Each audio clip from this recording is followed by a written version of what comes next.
coming at you. Out of control and on fire. Raging.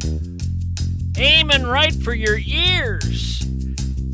They call me the disembodied voice of the North.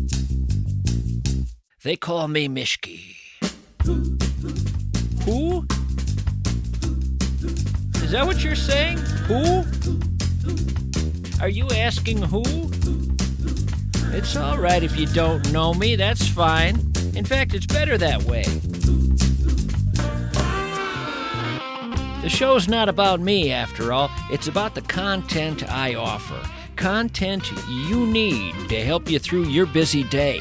I catch you up on all the things you need to help you navigate your busy life. I want you to think of me not so much as a friend, but as a guy who saved your life in Nam. Yeah, when the chips were down, I was there. I want you to think of me not so much as a podcaster, but as a guy who gave you one of his healthy kidneys. All right, you know what I just caught a guy doing in the other room moments ago? Just before starting the show, I caught a fella micro-cheating in the other room. I caught him micro-cheating. He was on his phone. I think he was on Instagram, and he was liking a woman's photo on Instagram. And the woman whose photo he was liking was not his wife. It was an old girlfriend of his. Now, all he was doing was double-tapping on the photo. He was just liking the photo. But the photo was of this woman in a nice dress, and that woman used to be his girlfriend years ago. And he was liking that photo. See, that's micro-cheating. My man should have been leaving that photo alone, not liking it. And I said right then and there to him, I said, micro-cheater, micro-cheater. No, he said, we're buddies, she and I. We're friends. I've known her for years and years. Nothing romantic here. This is just a picture of her in a nice dress, and I was liking it. I said to him, question, pal, would your wife be happy to see you liking that photo? He thought a moment, and he said, probably not.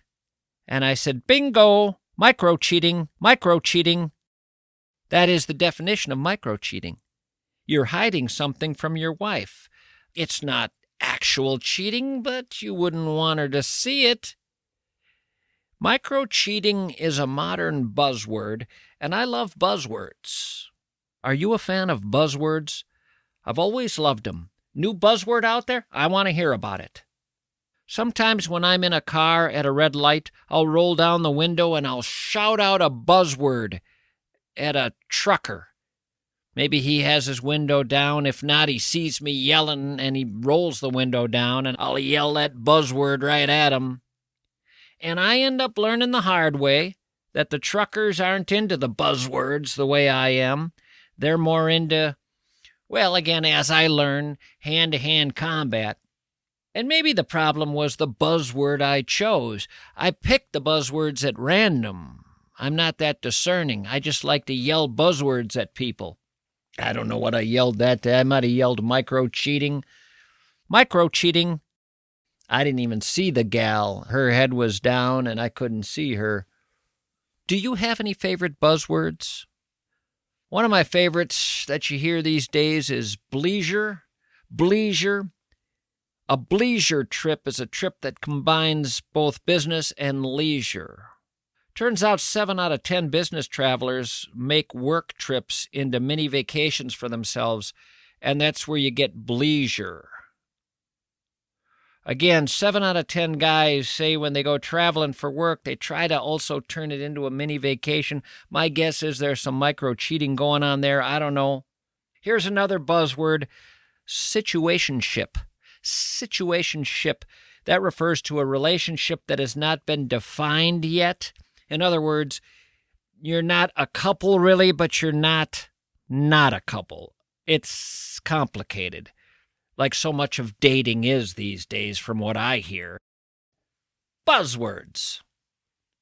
Micro-cheating is a small action or a combination of actions that aren't technically cheating but are seemingly inappropriate. This could be anything from making a flirtatious remark to someone other than your spouse, or complaining about your relationship behind your spouse's back or your partner's back. The concept has more to do with a person's attitude rather than their action. This means that the intentions and feelings behind what you're doing separates it from harmless interaction.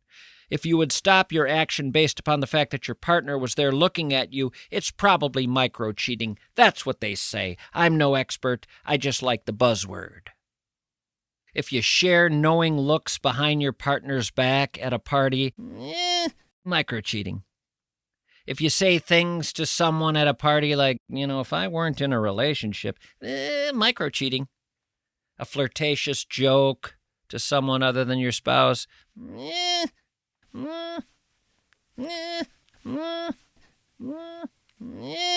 this is micro-cheating.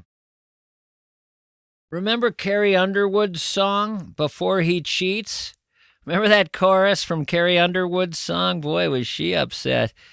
I dug my key into the side of his pretty little souped-up four-wheel drive and carved my name into his leather seats. I took a Louisville Slugger to both headlights, slashed a hole in all four tires. Maybe next time he'll think before he cheats. Yeah, that was not micro-cheating there. That was some real serious heavy-duty cheating right there. And the reaction of Carrie Underwood was understandable.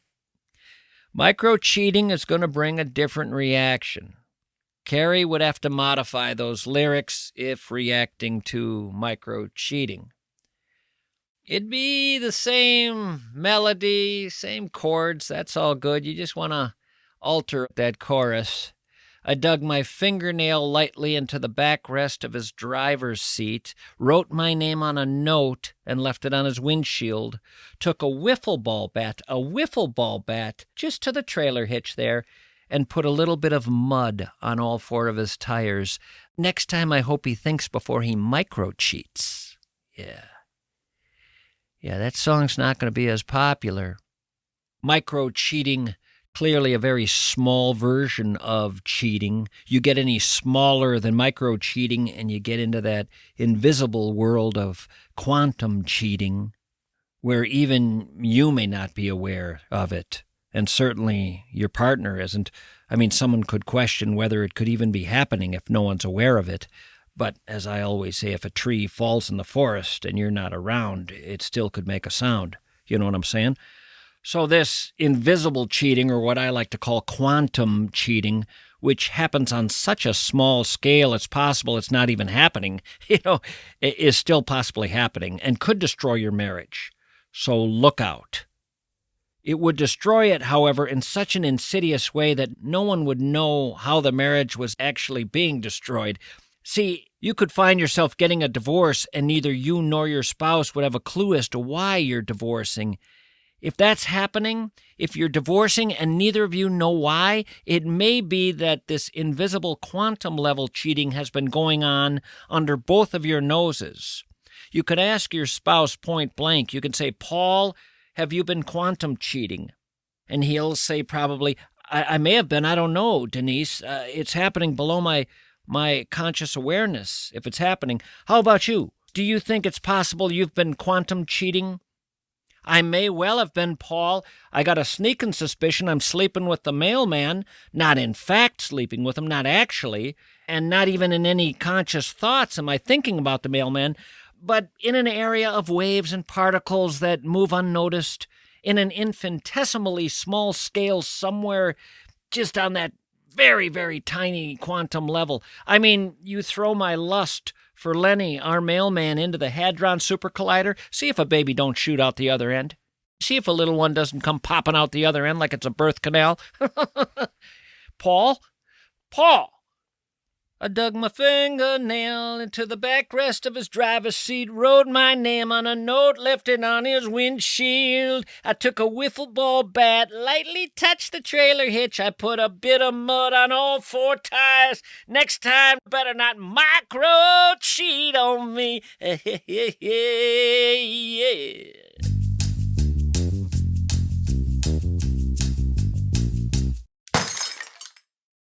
Some people deal with the physical and emotional harm caused by someone else's careless, reckless actions in the workplace or out on the road, maybe injuries due to defective products or slip and falls, whatever. They deal with the ramifications of this by saying, life isn't fair. Others, however, send out the bat signal, looking for their superheroes. They find Bradshaw and Bryant, and the scales of justice are balanced because, look out, here they come to save the day. They seek justice for the injured, and they wear little weird lawyer capes and lawyer tights and a Lone Ranger mask. And when they swoop in, they get you the financial compensation to make your world whole once more. Who were those lawyers? I don't know. I wanted to thank them, though. They were Bradshaw and Bryant. Find them in their bat cave at MinnesotaPersonalInjury.com.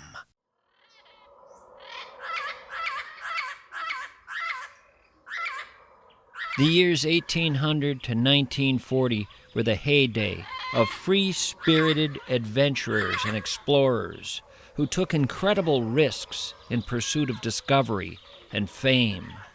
Some lit out for the mysterious city of Timbuktu in Africa, others the source of the Nile River, or the elusive Northwest Passage over Canada, or the fabled lost cities of Latin America, or the North Pole or South Pole.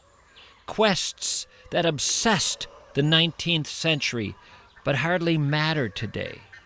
They were a unique breed of traveler, these explorers, gluttons for punishment, frequently self-financed, often horrendously misinformed, ill-prepared, while a lucky few returned home in glory, far more starved to death, froze to death, succumbed to cannibalism, died of malaria, dysentery, or died at the hands of angry locals or wild beasts, or were simply never heard from again.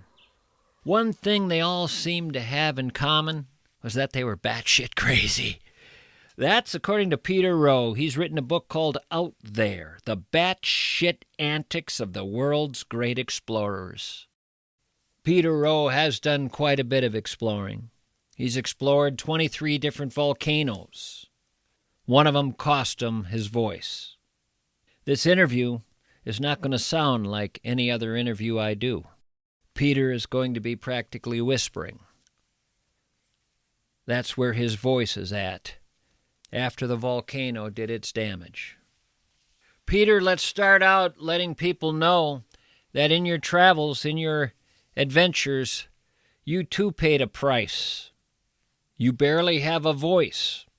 It's a whisper. What happened? I was involved in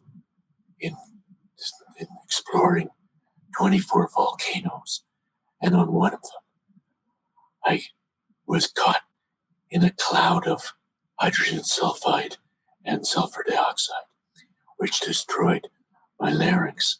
So unfortunately, my voice itself is affected by exploration and adventure. It's been this way for 8 years. So there are downsides to this kind of exploration and adventure. The book, folks, is called Out There, The Batshit Antics of the World's Great Explorers. Peter Rowe is the author. The heyday of those crazy, free-spirited explorers who took the risks, all in pursuit of fame, glory. These explorers were looking for things that today really don't matter. Today, it doesn't matter that someone found Timbuktu. You've been to Timbuktu. It doesn't matter that someone found the source of the Nile. Who the hell cares where the source of the Nile is? It doesn't matter that someone stood on the North Pole or the South Pole. That's not like the moon. That's just a spot on the earth. A lot of the madness to me is the incredible sacrifice. The people who died in search of these places. The people who went racing through Africa claiming to discover places that were already well known to thousands and thousands of Africans. And people are getting sick and dying, and there's incredible sacrifice and pain, and sometimes cannibalism, and people literally going mad, completely mad, in the psychological definition of mad, all for things that really weren't that important. It is completely nuts. These people were obsessed with getting to find the source of the Nile. I mean, even today, who on earth really cares whether this lake or this pond was the source of the Nile? David Livingstone, absolutely canonized by the British to this day. 185 biographies have been written, and yet he was really a failed explorer, a failed missionary. You mentioned Livingstone, one of the greatest of his era in terms of adulation, in terms of rock star status. And by the way, you make the point that all these explorers were the rock stars of their era, the 19th century, early 20th century. These were the sports superstars. These were the heroes. These were the ones celebrated, written about. You could get trading cards featuring these guys. And to a man, it seems like they were all in it for the glory. They were in it to take a mundane life of comfort and turn it into something more, a life of absolute glory and adulation. But to do that, they were going to have to suffer a bit, all in pursuit of, again, some nebulous goal that seemed to me often to be silly. That's it exactly. They've received 100 years of unbelievable acclaim as being great heroes. And I think what I tried to do was pull the blinkers off and expose these characters as nut bars who not only sacrificed often their own lives, but also took many, many people with them. In Canada, we also have Vladimir Stephenson, who sent a completely crazy expedition to take an island away from the Russians. It's part of Siberia. I know the story you're talking about, and it is insane in that he wants to take an island. This is in the early part of the 20th century. He wants to take an island from the Soviet Union for Canada, not militarily. He doesn't have the military might to do it. I don't know what his plan was. It must not have been occupied by any Soviets, but it was their land. He just decided not only could he land and claim it, but after claiming it, he could even sell it. And he sold it to a guy who actually paid him, was it about $27,000? Yes, it was. $27,000 the guy paid for a piece of land the seller didn't even own. It's the strangest damn story. I still don't understand who the fella was who shelled out $27,000 at a time when that was one hell of a lot of money. And to this day, that island is still not occupied by anything other than polar bears. So it's still up there. If any brave adventurers want to head off and plant the flag, they could go to it once again. There's a story about Livingstone, and I found this time and time again in your book, often rough early years, rough childhood years. Livingstone, you write, had a fierce will to succeed. He pulled himself up from a dreadful, poverty-stricken childhood and dire circumstances in the slums of Scotland. His family tenement had no running water, no light, no heat. From the age of 10, he worked in a Scottish cotton mill, toiling from 6 in the morning until 8 at night, 6 days a week, then suffering through Greek and Latin lessons for 2 hours more. Very few of Livingstone's fellow child laborers were able to learn to read or write. They were lifers, not Livingstone. He determined to find a way to get out. So he begins his career in South Africa, 27 years old. He's at odds immediately with other more experienced missionaries, accusing them of not putting in enough effort to save souls. But Livingstone himself, again, this goes back to these futile efforts that seem ridiculous now. In 30 years of trying, he managed to make only one convert. And once Livingstone left that particular African village, that one man quickly recanted his love of Jesus Christ. Again, in this effort of Livingstone, traveling, exploring in Africa, the suffering, the disease, the near-death situations, the people who join him who do die, all for what? I mean, he's also the guy looking for the source of the Nile. Yes. Which, again, who cares where it comes from, as you mentioned, but also this futile attempt to win back souls. He wanted to be able to return to England and report on the transformations he was making in this world, making it a better place by sending more and more souls to Christianity.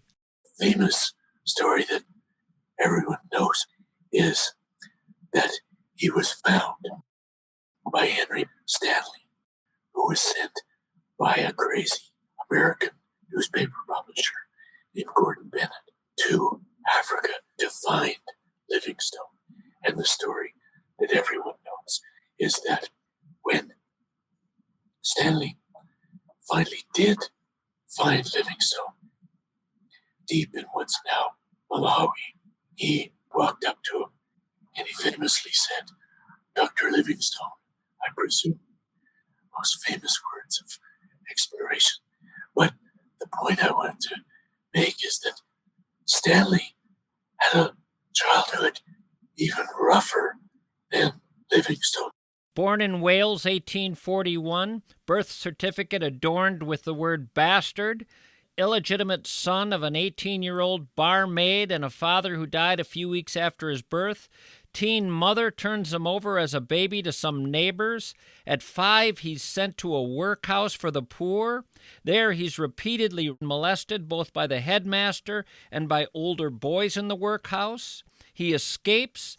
At 18, he manages to emigrate to the U.S., lands penniless in New Orleans, gets caught up in the Civil War, fights for the Confederates, then after being captured, fights for the Union, then after being discharged for the U.S. Navy. After the war, he becomes a journalist, reports on other wars, other battles, other revolutions, and his search for Livingstone is an astounding challenge. Livingstone is gone for years. No one in England knows what's happened to him. The most famous explorer in all of England is gone. And Stanley goes looking for him. A more difficult task, you say, finding a single man lost somewhere in the vast reaches of Africa than finding the source of a river. This was the great exploration. How the hell do you find Livingstone? An amazing needle in a haystack story. But my favorite description is the description of the guy who sent him there. The only way Stanley's able to go looking for Livingstone, and the only way we're able to get that famous moment where Stanley finally finds him after this endless search, is able to say, Dr. Livingstone, I presume, is because James Gordon Bennett, you write, the high-flying, big-spending publisher of the New York Herald, sends him on this mission. And I love the description of Bennett. I didn't know anything about Bennett, but a chronicler of Bennett, you write, described him as a swaggering, precociously dissolute lout who rarely stifled an impulse. He drank, he wenched, he yachted, he played polo with gusto, and when late at night he took it into his pickled brain to bound out into the nearest horse-drawn coach and drive that team through the dark at a frothing pace, careening wildly around corners, stripping off his clothes and cartwalling at the moon. Well, no one told him how he should behave after that. That's the madman that sent Stanley looking for Livingstone. They're all crazy. Lest your listeners think that I am negative about all of them. An explorer who I think was truly a great explorer, the antidote to all of these others, one that many of your listeners will of course remember, Jacques Cousteau, a guy who explored with as much bravery and difficulty and courage as the crazies that preceded him, but did so in a very humanist and generous manner. So I have great admiration for Jacques Cousteau, who really did discover something new. Unlike discovering the North Pole, which is frankly pointless, Jacques Cousteau discovered a whole new world, which is the undersea world. You say Jacques Cousteau begins the modern era of exploration. There are 4 eras of exploration you mention at the start of the book. The ancient explorers, people like Marco Polo, Leif Erikson of Norway. There's the Great Age of Discovery, 1400 to 1800. That's where you get Christopher Columbus, you get Magellan, Francis Drake, James Cook. They're out there trying to paint a picture of what the world really looks like, creating these maps, and they too are filled with odd characters. I mean, just what you say about Columbus. He's been, you say, absurdly lauded for having discovered North America, a ridiculous claim on 3 counts. First, the Americas from Alaska to Tierra del Fuego, from California to the Caribbean, been explored and lived in by indigenous people for 10,000 years. Second, Europeans from Scandinavia and possibly Ireland had already made it to North America years before Columbus. And lastly, he explored the Caribbean. He never once set foot anywhere in North America. But what do we have? We have the District of Columbia. We have Columbia University. We have British Columbia. We have the Columbia River. We have Columbus Day. We have Columbus, Ohio, Columbia Records, Columbia the Space Shuttle, all named for him. You say he may have been a decent navigator, but his dickish, violent, and genocidal activities, including forced labor and slavery, mean that it's unlikely his name is going to be attached to any of this stuff years from now. This is typical of what you find in the book Out There, the batshit antics of the world's great explorers. You see these people kind of brought down to earth, and in some cases had the earth piled right on top of them. I think it makes entertaining reading to read about their crazy lives. They're not forgotten, and their antics, their batshit antics, make great tales. Yes, yeah, we get great stories out of it. And one of the things that you learn reading your book is it's really about the story. If you go looking for Timbuktu, if you go looking for ancient civilizations, if you go looking for the source of the Nile, if you go looking for the North Pole or South Pole, so many times it doesn't matter if you find it. What matters is that you have some extraordinary adventure, some death-defying adventure that allows you to come back, tell that story, and have people think, wow, what a courageous SOB that guy is. What an extraordinary journey. Here I am just getting up every day, walking down the block and working 8 hours at my job. Look what this guy's been up to the last couple of years. I want to read his book. It doesn't matter necessarily that you find anything. You just have to show that you're willing. The best example of that is an explorer who, when I was writing the book, I would talk to people about this, and they would say, oh, you've got to include Ernest Shackleton. He was the greatest explorer of all. Shackleton, the greatest explorer of all time. Now, Ernest Shackleton tried 4 times to get to the South Pole. He failed every time. He is acclaimed as the greatest explorer. What is he famous for? A failed adventure. The British seem to love that sort of thing. They lionize glorious failures. Scott, Shackleton, the charge of the Light Brigade, the evacuation at Dunkirk, thought of as a great moment in British history, was another debacle. But it supposedly proved the brilliance and bravery of the British character. There's a great example, I think, of the point that you're making. You're writing about the explorer Fawcett, another guy with a rough upbringing. You write typically horrible childhood, just like many Victorian explorers. Dissolute, drunken father, uncaring mother, hated British public school education, canings repeatedly from the masters, vicious treatment by the older boys. Memories of his youth would trouble him his entire life. He had no particular interest in becoming a soldier. His mother forced him to because she liked the handsome uniforms. A story of early life that didn't exactly get anyone thinking this was going to be a great explorer. He ended up being another one of these people looking for adulation. Maybe that's it. You're not given any adulation as a child, so you spend your adult life looking for people to cheer for you.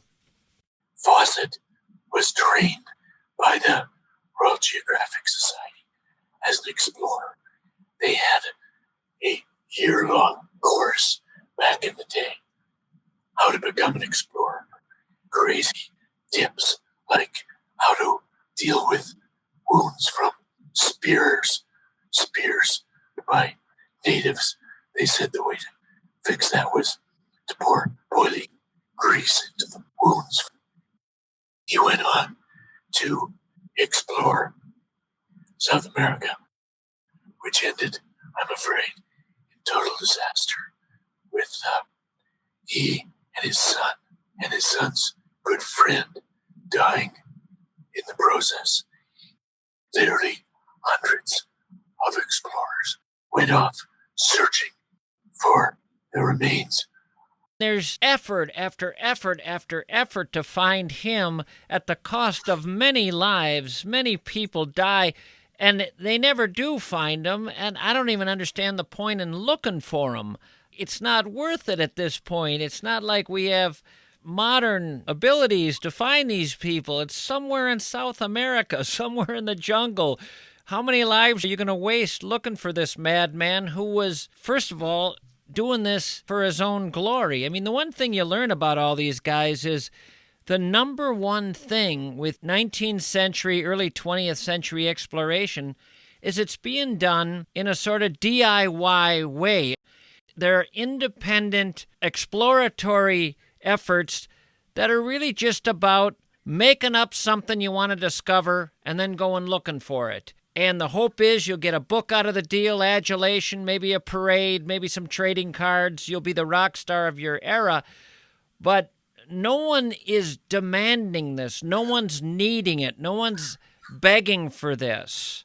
So if a guy gets lost in the pursuit of this, why have many more people die going looking for him on the other side of the globe? It is crazy, but it still continues to some degree. Look at the famous event of 2 years ago when a guy went searching for the Titanic in his ill-built submersible. The quest for fame and fortune seems to be a never-ending part of humanity. Yeah, the fortune part of it is also a bit terrifying. Is it Perry who was given credit for being the first man to the North Pole? Yes. This crazy guy, he digs up Inuit graves and sells the bodies to the American Museum of Natural History. I mean, he was out of his mind. He was a grave robber. He got thousands of dollars for selling artifacts that weren't his, for digging up bodies, selling them. And here was the most disturbing part to me, maybe of the whole book. The Natural Museum of History says at one point, well, how about getting us some real live Eskimos that we could feature in the museum? So Perry obliges. He brings them 6. 2 of them are his best sled drivers and their family members. And they make museum exhibits of these people. These people are promised warm houses in the sunshine. They're told they'll be given guns, knives, many other gifts. None of the promises are kept. The 6 are housed in the basement of the museum, where they contract colds that turn into pneumonia. 4 die. Their bodies are turned over to the museum for study. And again, they're not discovering anything important. There's nothing that important to the world. You mentioned Jacques Cousteau. We actually didn't know a lot about what was in these oceans. There weren't natives in the oceans who had already discovered all this. This actually was going where people hadn't gone, and the discoveries were of value. These 1800 and 1940 explorers gave us nothing but stories. Shackleton gave us one hell of a story, one of the great stories, and it is a incredible story, one of the greatest I've ever read. But it was bloodshed and frostbite and disease for stories. That's what I think is interesting, how these stories were so fascinated the 19th century readers. Back then, they were front page news. My favorite, and the guy I have the most admiration for, is James Holman. This guy travels all over the world as an explorer into these difficult areas, just as crazy, the jungles, the places where his life is put on the line, where he deals with all the struggles anybody else does, but he does the whole thing blind. An amazing story. Totally blind. He tried to walk across Europe to get to Siberia. It's a wonderful book. Obviously, we haven't touched on a fraction of the stories in it. Some get crazier still, but these are real human beings. They did live, and they did have lives that, while maybe not always admirable, sure fun to read about if you didn't have to be one of their underlings. If you didn't have to be traipsing through a jungle or on a polar expedition with them, or if you didn't have to find yourself stuck for a couple of years. Oh, my Lord, who was the Belgian guy who got stuck? Was that in the Antarctic? Yes, absolutely. Gerlach. Wild story. Stuck in the ice for 2 years. Stuck in the ice in Antarctica for 2 years, all because of the hubris of the captain. And he costs these guys lives. He costs these guys their minds. People go mad, some permanently. I don't know if your show can handle a story this disgusting, but their ship was encased in ice. They then decided that they would try and cut their way out of the ice. The disgusting thing is that they had been pooping over the side of the ship for 2 years. And so they had to slice their way with giant handsaws through that muck. Cutting through 2 years of human excrement around the outside of the ship to free it. Boy, I think after that, any polar expeditions should have resulted in the fellas wandering off a few hundred more feet. No more going off the side of the ship in case you got to cut your way out. The book, folks, is called Out There, The Batshit Antics of the World's Great Explorers. Peter Rowe is the author. I wish you all the best with this book. I think it's a wonderful new look at lives that many of us thought we already knew something about, but we didn't know the half of it. So thanks for your good work. Thanks very much, Tommy. All the best. All the best to you as well.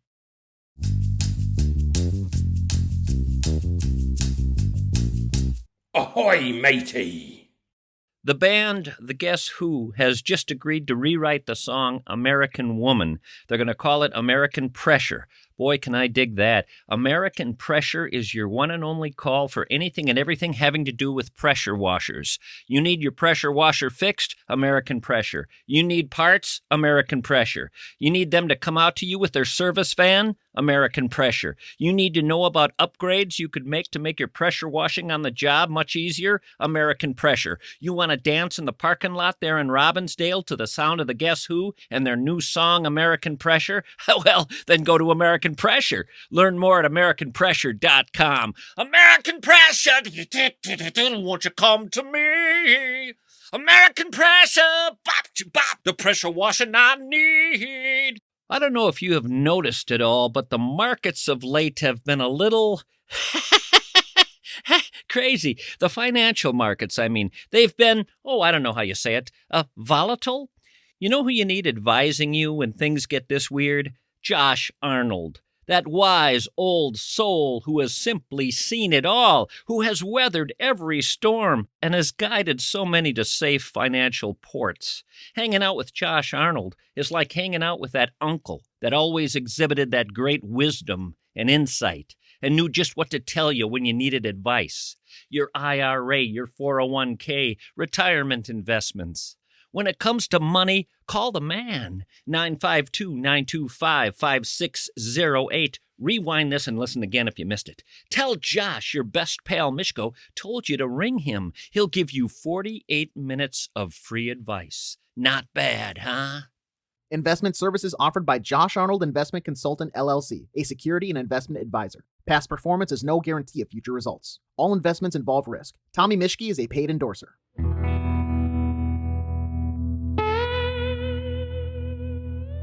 Welcome to the show, everyone. You may recall with that first show I did, I talked about a book I had started on and then abandoned, involving the thoughts of soccer goalies and hockey goalies when their team is on the other side of the field and they're all alone. I had mentioned that I'd been working on a book that just focused on the thoughts of those guys. Now, I was kidding. I was joking around. I wasn't really working on a book like that.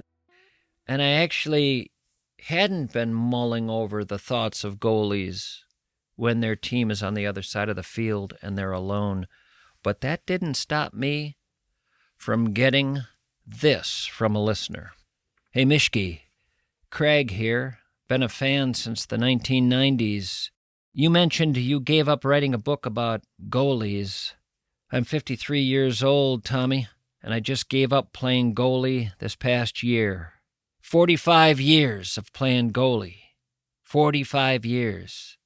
It's a good thing you jettisoned your idea for that book, 'cause the mind of a goalie, it's a dark place.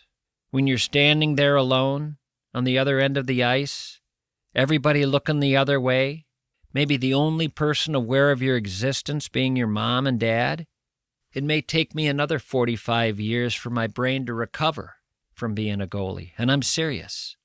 I'll give you a few PG-rated goalie thoughts, if you'd like. I sang a lot of songs by myself on that ice. As a little kid, I remember singing the Oscar Mayer song from the commercial, the Band-Aid song from the commercial, the Dr. Pepper jingles, and Menards. I'd sing that too. As I got older in high school, still playing hockey, still being the goalie, I would sing to myself songs like Journey, Don't Stop Believin', or Bon Jovi, Dead or Alive, or the Beastie Boys, You Gotta Fight. Also a lot of negative self-talk. Saves I should have made, sloppy saves, goals that got into my head. Here's the worst part. I always felt left out after the goal was scored on the other team, and I just had to stand there on the far end of the ice watching all the guys celebrate. On the bench, they were all high-fiving each other. On the ice, they were all hugging each other. And there I was by myself, just quietly saying, yay. Then in beer league hockey, and there I was by myself.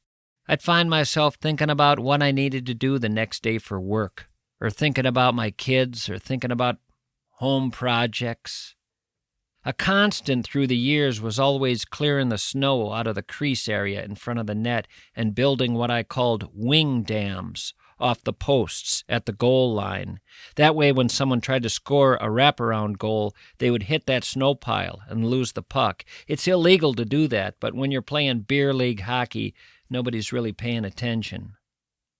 And finally, and I hate to admit this, Tommy, but I would mock and judge the other players on the ice when I was lost in my thoughts.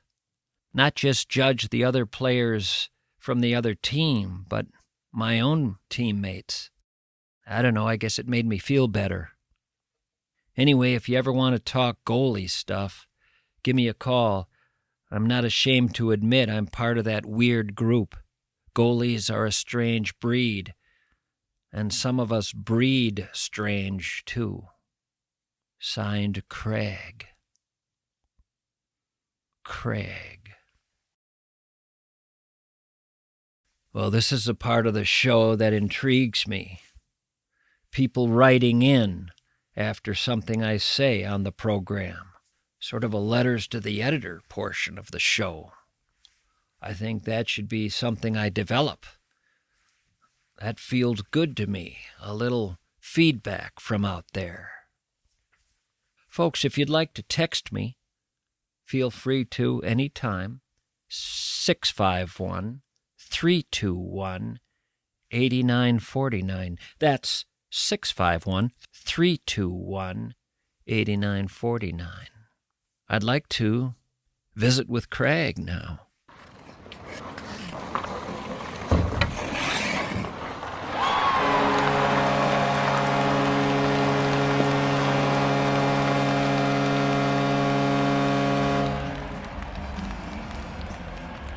You're a lifelong goalie. Yes. What attracted you to that position in the first place? Were you no good at skating? I was 8 years old when the 1980 Olympic team won the gold. And I remember Jim Craig, American flag around his shoulders.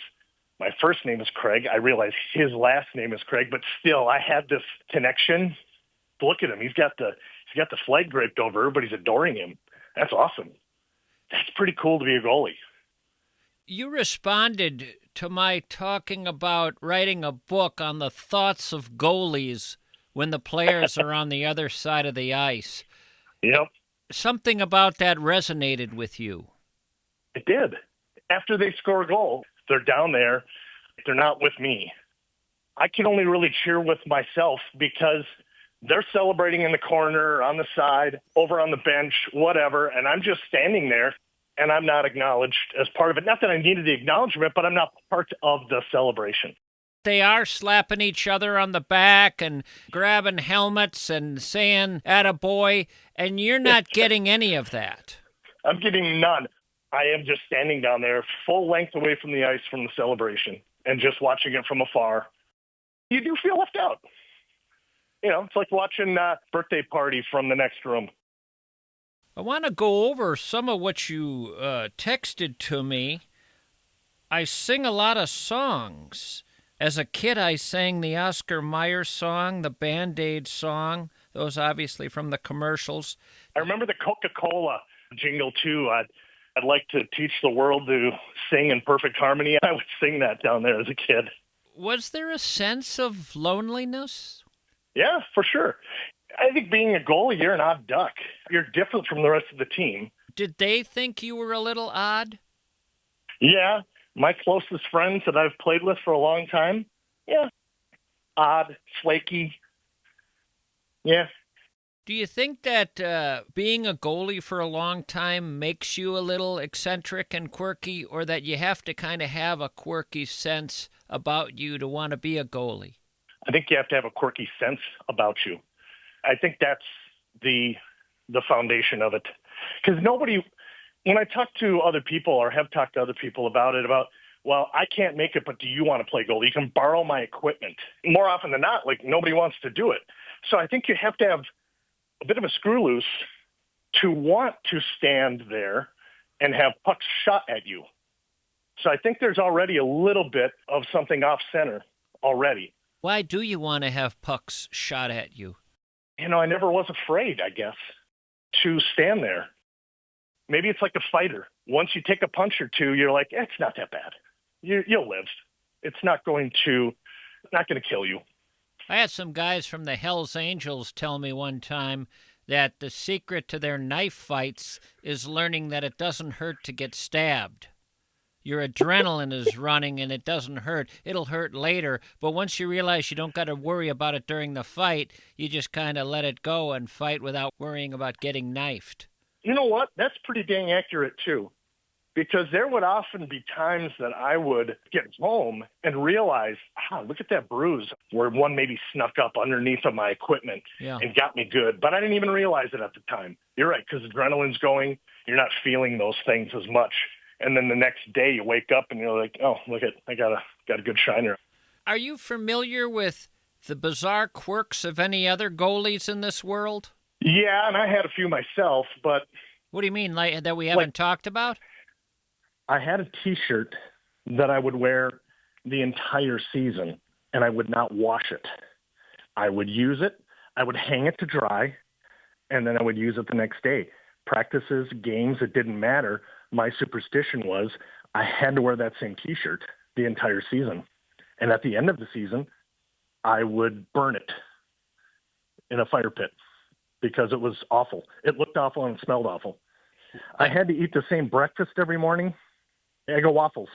I had to have Eggo waffles every morning before games. Have you ever heard of the goalie who the night before a game felt the need to sleep standing up? I've never heard of this. There was a goalie who had to sleep standing up the night before a game. He thought by forcing himself to sleep standing up, he would be more alert for the game. There's no science behind that. I appreciate you giving me this time on this particular topic. I'm fascinated by it. So it's been honestly super fun being on this call. Be well. All right. Take care. Bye-bye. Bye-bye.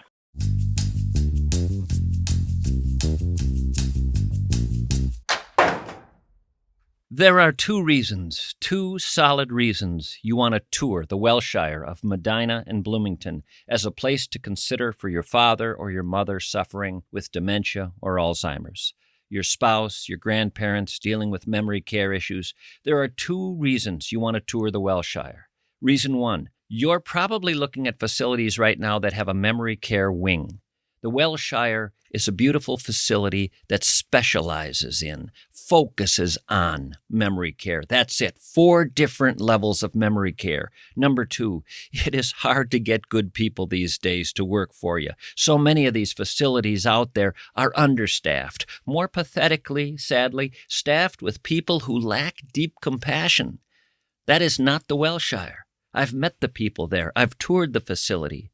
And just as importantly, I've also been intimately aware of what happens in some other places. It's the reason I'm directing you toward the Wellshshire of Bloomington and Medina. After you tour it, you'll understand.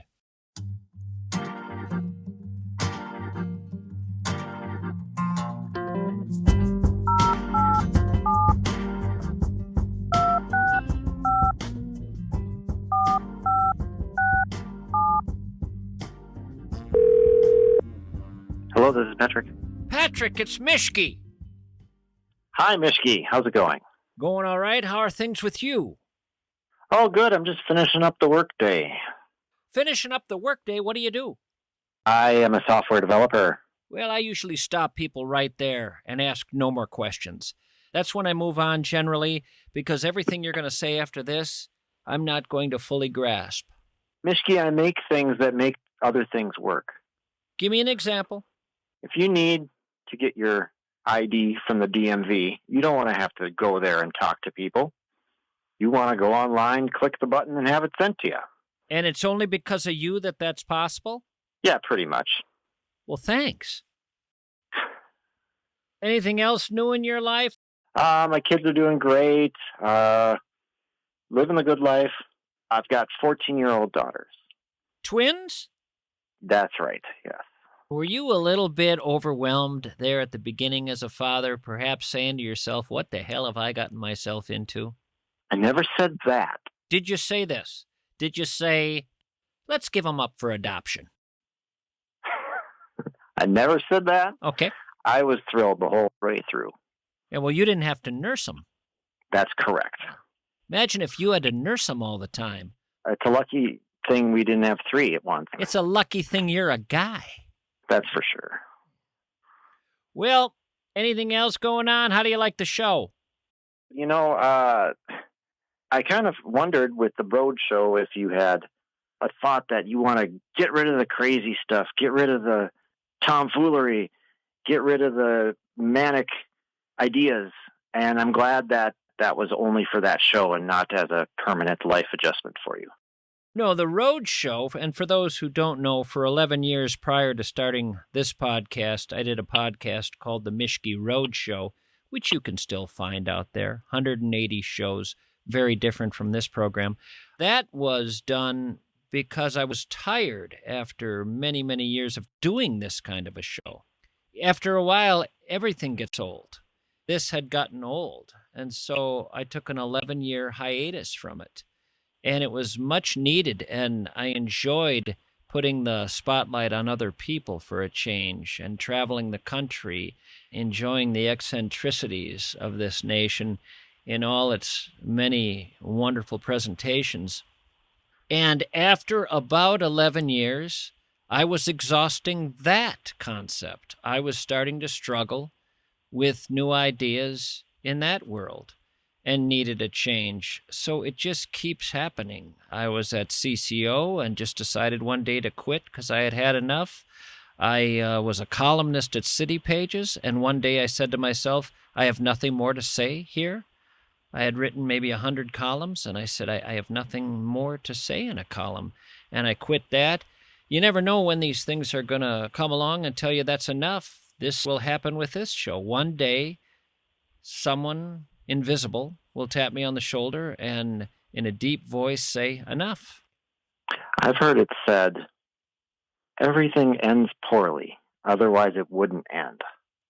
But I think I've seen from your career that that's not the case. No, that's not. That's not. Everything has ended really the way it needed to end. When I got fired from KSTP, it was wonderful. It was one of the great moments of my life because I needed a change anyway, but I didn't know how to make it happen because I had a wife and kids at home, and it would be irresponsible to just walk away. But when I could walk into the kitchen that day and say, I don't know, honey, they fired me. I didn't do anything. It allowed me the freedom to not take so much grief for what should have happened anyway, which is me quitting. And then it allowed me to be a columnist, which is something I had always wanted to do. My dad was a columnist. I was a journalism major in college. I originally was a writer before I got into radio, so the column was fun. It allowed me to experiment with podcasting. City Pages had a podcast. Long before many people were doing podcasts, 2009, I was doing a podcast. And then it gave me a chance to try Minneapolis and WCCO. Wonderful working over there. I had never imagined myself there. Everybody said to me, no one will give you as much freedom as you had at KSTP. You'll have to stay here if you ever want to do these kind of shows. Mick Anselmo, my boss at WCCO, gave me just as much freedom as Ginny did with Hubbard Broadcasting. And it was beautiful at WCCO. Wonderful driving into downtown Minneapolis, hanging out there in that old, ancient, haunted facility. But even that, after a while, got old, and I think got old because I was back doing nighttime radio, and I was getting older, and I was getting to an age where I didn't want to be doing my best work that late at night. My clock was changing. I was designed to do my best work much earlier. And then came the Mischke Road Show, 11 years of traveling the country, and in some cases other parts of the world. It all was good, and this is good. I'm enjoying this. I like this. This is fun. This is something I can do for a while. And, of course, it all is part of making a living, and I have to make a living. I have to actually keep paying the bills, and this is doing it. So I don't have any kids at home like you do, however. I no longer have to worry about feeding children, and that's a whole other worry in life. The college bill's coming up soon enough. I'm not sure how that's going to go. Well, maybe they should go to Votech. What's this insistence on college? I think we're learning that not everybody is meant to go to college. I tried to teach my daughter once how to run a wire, and she lost interest after 60 seconds. Carl Wallenda died that way. Running wires? Yep. You got to do it safely, that's for sure. You can research on YouTube, put in Carl Wallenda and wire, and see what happened to him. You don't know, do you? I don't. I've not heard of this man. He was part of the Great Wallendas. Ever heard of the Great Wallendas? I have not. Talented family. They had a certain passion, and it cost them. An electric passion? No, the wires were not electrified. That would have killed more of them. I'll check it out. Okay. Good talking to you, Patrick. All right, thanks, Tom. Take care. Bye-bye. Goodbye. The only place I feel alive, said Carl Wallenda, is on the wire.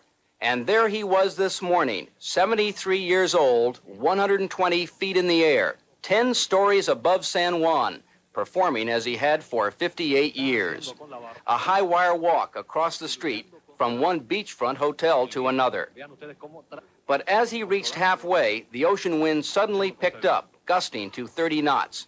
And Carl Wallenda, the best man in the world on a high wire, fought for his balance. 200 people saw Wallenda fall. Many rushed to help, but it was too late.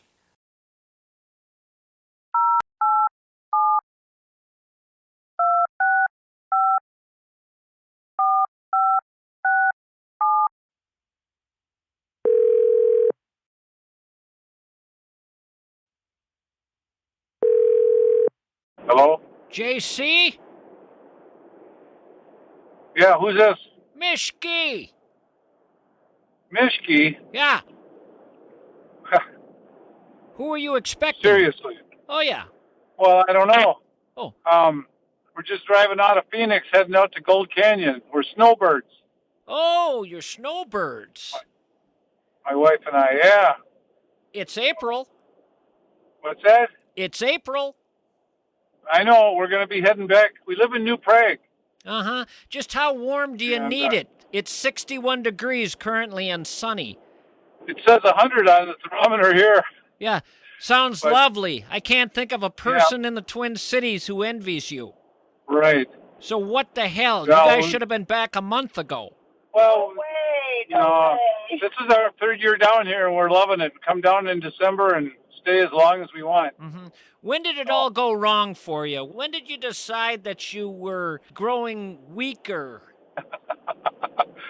Arizona, I assume you're pretty much around nothing but old people. Sort of. Boy, does that sound fun. That's a quick way to the grave. You gotta find kids. Otherwise, it's over. Well, that's a good point. We do got 8 grandkids in the Twin City area. Yeah, they're here. Immersed in those Sure. kinds of things. No, I get that they're here, and you, of course, are on the other side of the country where the old people are. Right. Yeah. Yeah, but there's a lot of active people down here. Uh-huh. We're Active seniors. active seniors. Active my seniors. wife says. The day I'm called that, hit me with a chunk of hickory right on the back of my head near a hole in the ground and let me fall in. There's a lot of activities. Pickleball. You probably heard of pickleball, Pickleball? right? The day you find me playing that, get that same chunk of hickory, put me by the hole, and hit me on the back of my head. Yeah. I'm sorry. My prejudices are pathetic. No, that's fine. Hey, one thing I was going to tell you. My mom, and she's been gone about 5 years, she loved your programs. God bless her. Hopefully I didn't have anything to do with the fact that she's not alive anymore. No culpability there. Okay, good. So, Good. Well, you both be safe, and we'll see you in this neck of the woods soon. All right, so JC and Janice in Gold Canyon, Arizona, we're signing off. Talking to Mischke. All right, you guys be well. So long. Bye-bye. Bye-bye. Bye.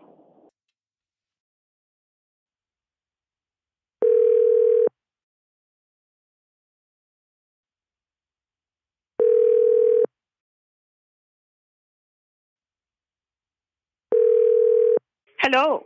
Lori? Yes. It's Mischke. Mischke? Long time, man. Has it been a long time? Have you and I spoken before? I think we met at Nancy Fuchs's house. Wildcat Fox? Yeah. Are you friends with her? She used to be my neighbor. Wow, Wildcat Fox, folks, was the newswoman for years when I worked at KSTP. When was the last time you saw her? Well, she just texted me on my birthday, said happy birthday. I haven't seen her in person for a while now. She still have a bar in her basement? Definitely. And a bar in the garage? Definitely. Yeah, she was covered with bars, that gal. Yeah, well, when you live with somebody that likes to drink, yeah, that's what you got to have. She's still with the postal worker? Yeah, for now. It doesn't sound like it's going to be too much longer, but yeah, for now. Well, that's kind of sad. Is he dying? I don't think so. I just think they're tired of each other. Time to move on. Time to move on. That is sad to grow tired of one another. You know what's sad about it? When you're growing tired, you have to recall that there was a time when this person was the be-all and end-all, the alpha, the omega, the sun and moon rose and set with them. This was the person you longed for. And you have to reconcile that with the feelings you have now and wonder, what happened? Yeah? I don't think there's ever really a good answer. No, there isn't, is there? How about with you? You doing okay relationship-wise? I divorced my husband like 7 years ago. I like being alone. There's no one to tell you what I should do or what we shouldn't do or what to wear or what to... Yeah, so I don't mind it. As the lyrics go in the song Clay Pigeons, get up in the morning, stay out at night, never have to come home, get used to being alone, change the words to my song. So sounds about right. So you don't even attempt to go back into the dating pool? No, not looking for it. Nope, rather be alone, thanks. By alone, do you mean alone, or just not a intimate relationship? Alone, I guess, is good. I'm going to go out on a limb here and assume you have a dog. Yeah? So what do you do with your life? Well, I'm a librarian right now. I thought librarians had all died out. I thought they'd gone extinct. What would happen if I were to go into your library and just walk up to people and say, shh? I don't know if they'd like that, but that'd be nice. Isn't it fascinating that we even know what someone means by going, shh? It would be interesting to go up to people and try out a sound they hadn't ever identified with anything before. Say I came up to people in your library and went, or I might come up to them and just go, do you have hobbies? I do. I like to paint. I do acrylic on canvas. I like to draw. Well, see, now we're getting somewhere. I can see you spending time alone drawing and painting. Do you often find yourself in nature doing that? Nature is easier than people. Nature is easier than people. Put that on a T-shirt. That's the reason you're divorced. Notice you've never parted ways with a tree, not emotionally. Right, right. Well, I've enjoyed talking to you. I just thought I'd randomly make a call or two to break up the program. Well, thanks, Mischke. It was awesome hearing from you. Great talking to you too, Lori. You be well. You too. Bye-bye. Bye. If you'd like to get on the callers list, text me at 651-321-8949. And you, too, could get a call randomly from the show, whether you like it or not.